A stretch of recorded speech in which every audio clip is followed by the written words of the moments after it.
पिछले क्लास में आप लोगों को प्रॉफिट लॉस का बेसिक कॉन्सेप्ट के बारे में बताया था। आज प्रॉफिट लॉस का भाग 2 में कुछ ऐसे प्रश्न बताने वाले हैं जो आपके एग्जाम में वैसे प्रश्न अक्सर पूछे जाते हैं। तो चलिए शुरू करते हैं।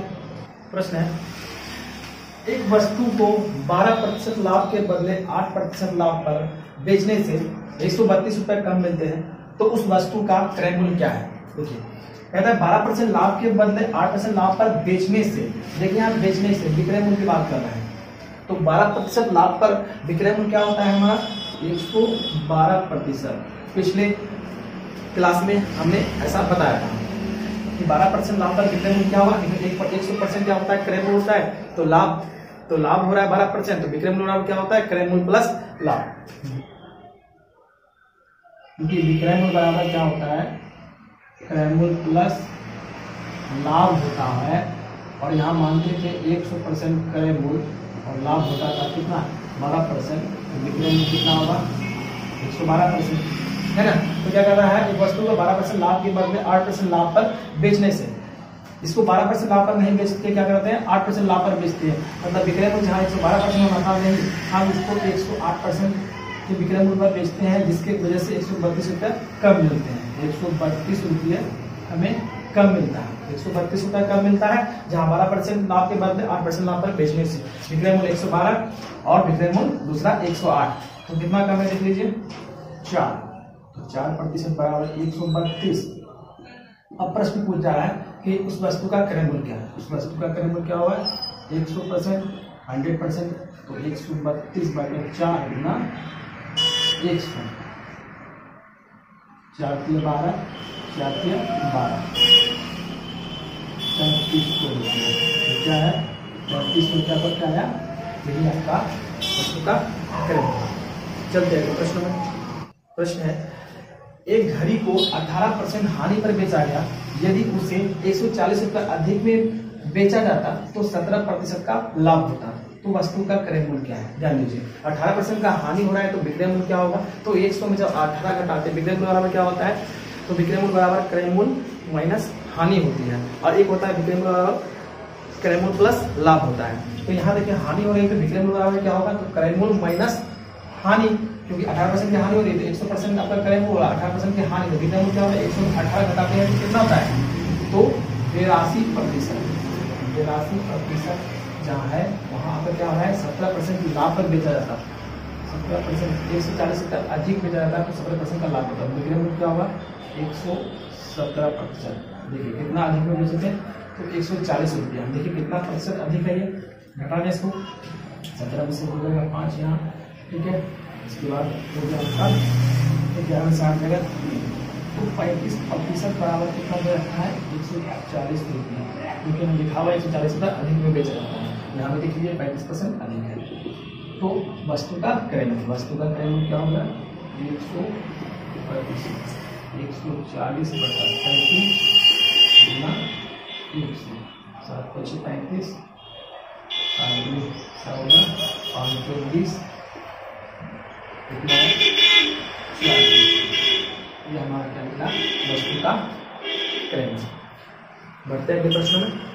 ठीक है, प्रश्न है, एक सब्जी विक्रेता 10 रुपये में 3 नींबू खरीदता है तथा 5 रुपये में 1 की दर से इन्हें बेचता है, तो उसे लाभ या हानि हुई? तो ऑप्शन देखिए क्या लिया है? 50% का लाभ, 36% की हानि, 50% का हानि, या 36% का लाभ। आपको ये तय करना है। चलिए देखें, 10 रुपये में 3 नींबू खरीदता है तथा 5 रुपये में 1 की दर से इन्हें बेचता है। मैं एक ऐसा ट्रिक बताऊंगा जो सबसे आसान ट्रिक का, अब तक का सबसे आसान ट्रिक। देखिए कैसे बनाते हैं। 10 रुपये में 3 नींबू खरीदता है, आप इसे इस तरह से लिख दें। 10 रुपये में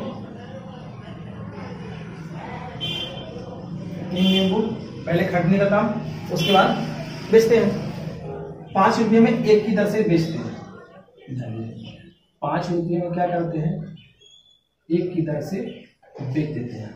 देखिए पहले वाले को जो है लास्ट वाले के साथ गुना कर देंगे। पहले वाले को जो है लास्ट के साथ गुना कर दे तो वो आपका प्राप्त होता है। पहले जो करेगा वो आपका क्रय मूल्य निकलता है। पहले क्या निकलेगा? आपका क्रय मूल्य। तो बेचेंगे उसको, तो 10 गुना 1 कितना हो जाता है? 10। ये क्या हो गया? आपका क्रय। अब 20 वाले जो उसके बाद जो है इन दोनों को आपस में गुना करेंगे, तो ये क्या होगा आपका विक्रय मूल्य। 5 गुना 3 कितना होगा 15 रुपये। तो आप देख लीजिए कि यहाँ क्रय मूल्य 10 रुपये है और विक्रय मूल्य 15 रुपये है, तो लाभ हो रहा है यहाँ नहीं, तो आप बोलिएगा क्या लाभ हो रहा है। कितने का लाभ हो रहा है, तो 5 रुपये का लाभ हो रहा है। लाभ जो हो रहा है 5 रुपये का हो रहा है, 5 रुपये का लाभ हो रहा है। अब यहाँ पूछ रहा है, यहाँ दे रखा आपका प्रतिशत में दे रखा है, तो लाभ प्रतिशत लाभ बराबर कितना हो जाएगा, तो लाभ आपका 5 रुपया है, क्रय मूल्य कितना है 10, प्रतिशत के लिए 100 से गुना 50%। क्या होगा मतलब 50% का लाभ, ये बनाना। बढ़ते हैं अगले प्रश्न में। प्रश्न है, यदि 20 सेब 25 रुपये में खरीद कर 25 सेब 20 रुपये में बेची जाए तो क्या प्राप्त होगा। ध्यान दीजिए, पिछले प्रश्न में जो था पहले क्या था, पहले मूल्य दिया हुआ था, उसके बाद वस्तु का संख्या दी हुई थी। इस बार क्या है कि पहले जो दे रखा है वो आपका वस्तु दिया हुआ, उसके बाद जो इसका मूल्य दे रखा है। ठीक है, तो ध्यान रखेंगे यहाँ पे क्या है, पहले जो है मूल्य लिखना है, उसके बाद क्या लिखना है वस्तु लिखना है। तो यहाँ लिखा हुआ 20 सेब 25 रुपये में, तो इसको उल्टा करके लिख दीजिए 25 रुपये में 20 सेब खरीद कर। ठीक है, उसी प्रकार से 25 से 20 रुपये में लिखा हुआ है, तो यहाँ में क्या लिखेंगे 20 रुपये में 25 सेब। ठीक है, 20 रुपये में 25 सेब। तो पहले ध्यान रखना है कि पहले जो है मूल्य लिखाएगा, बाद में क्या लिखाएगा वस्तु की संख्या लिखाएगा। तो देखिए इनको आपस में गुना करेंगे तो क्या प्राप्त होगा, क्रय मूल्य 25 गुना 25 625 रुपये क्रय मूल्य, इनको गुना करेंगे तो क्या प्राप्त होगा 20 गुना 20 कितना 400 रुपये विक्रय मूल्य। ठीक है, तो क्रय मूल्य 625 विक्रय मूल्य 400, तो आपका यह क्या, तो आपका यह क्या हानि होगा यहाँ पे, क्योंकि क्रय मूल्य 625 है 400 में बेच रहे हैं। ठीक है, तो कितना की हानि, तो 625 में जो है 625 में 400 घटाते हैं तो 225 रुपये की हानि। लेकिन प्रश्न जो है यहाँ पे आपका जो ऑप्शन दे रखा है वहाँ पे प्रतिशत में दे रखा है, तो प्रतिशत हानि बराबर तो 225 बटा 625 गुना 100, 25 625 25 25 गुना 225 25 100 36% की हानि। कौन सा ऑप्शन होगा देख लीजिए, ये होगा ये आपका। ठीक है, ध्यान रहे ऑप्शन में आपका लाभ भी दिया होता है। ठीक है, बढ़ते अगले प्रश्न है 20 वस्तुओं का क्रय मूल्य 30 वस्तुओं के विक्रय मूल्य के बराबर है, तो लाभ या हानि क्या होगा। ध्यान दीजिए, बहुत ही आसान तरीके से इसे बनाते हैं। देखिए 20 वस्तुओं का क्रय मूल्य 30 वस्तुओं के विक्रय मूल्य के बराबर है। देखिए 20 वस्तुओं का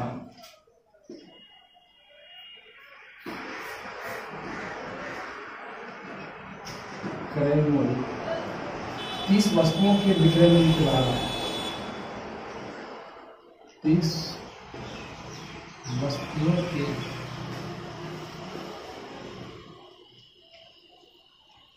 विक्रय मूल्य, देखिए 20 वस्तुओं का क्रय मूल्य 30 वस्तुओं के विक्रय मूल्य के बराबर है, इस तरह से बराबर दिखा देते हैं। ठीक है, देखिए 20 वस्तुओं का क्रय मूल्य 30 वस्तुओं के विक्रय मूल्य के बराबर है। ठीक है, तो का मतलब क्या होता है, यानी कि 20 गुना, ठीक है गुना होता है। तो इसको जब आप रेशियो में लीजिएगा 20 वस्तुओं का क्रय मूल्य 30 वस्तुओं के विक्रय मूल्य के बराबर है, जब इसे हम रेशियो में लेते हैं तो क्या होगा, ये क्रय मूल्य जो है इधर है और इस विक्रय मूल्य को हम इधर लाते हैं, तो क्या हो जाता है यहाँ पे बटा हो जाएगा, भाग में हो जाएगा विक्रय मूल्य। ठीक है, उसी प्रकार से देखिए यहाँ 30 वस्तु यहाँ पहले से, अब इसको हम जो है उधर भेज देते हैं, तो क्या होगा ये भी आपका भाग में हो जाएगा। ध्यान दीजिए, तो क्रय मूल्य आपका हो गया ये हो गया, अब विक्रय मूल्य हो गया क्या हो गया आपका 20 हो गया, जस्ट अपोजिट हो गया। देख लीजिए, जहाँ आपका 20 वस्तुओं का क्रय मूल्य समझ रहे थे, जहाँ जिसको आप 20 क्रय मूल्य समझ रहे थे वो आपका विक्रय मूल्य निकला। जहाँ आप 30 वस्तुओं का विक्रय मूल्य समझ रहे थे, 30 वस्तुओं का विक्रय मूल्य समझ रहे थे, वो क्या निकला आपका क्रय मूल्य निकला। देख लीजिए, तो देख लीजिए क्रय मूल्य 30 है, विक्रय मूल्य 20 है, तो क्या हो रहा है आपका मूल्य का हानि हो रही है, क्योंकि खरीदे 30 में बेच रहे हैं 20 में, तो हानि क्या हुई 10 की हानि हुई, 10 की हानि हुई, तो प्रतिशत हानि बराबर क्या होगा 10 बटा क्रय मूल्य कितना है 30, यहाँ पे 6। 100/3 33.1/3% की ये रहा क्या हुआ 33.9/3% की हानि। देखिए ऑप्शन में आपका लाभ भी दे रखा है, 33.9/3 का लाभ भी दे रखा है, क्योंकि आप बनाते इसको यदि करें इसको मान के बनाते इसको मान बनाते तो आपका आंसर क्या होगा, गलत हो जाता है।